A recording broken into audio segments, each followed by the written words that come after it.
vaccine conspiracy theories. This is someone who is, as you may know, but I'll remind everyone, RFK Jr. has said that COVID itself was made to target, quote, both Caucasians and black people, that he, quote, won't take sides on 9/11, that the CIA controls the American press. Whatever your press criticisms, I haven't heard you take that position. How much of this should we understand to be the Trump campaign's position? And can you tell us what role RFK Jr. would play in health policy? We're hearing reports he could be involved in the transition team.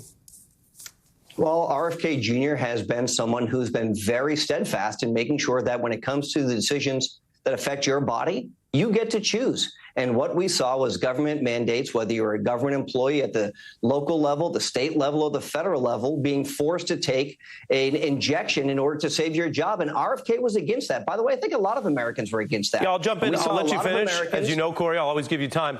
You're talking about policy, and you're referring to something that is true. There was a wide national debate about government requirements. I would just mention, I asked you, though, about RFK's actual conspiracy theories. Are you going to tell me that you and Donald Trump think COVID itself was hatched to target people by race, or are you going to reject that part of his agenda?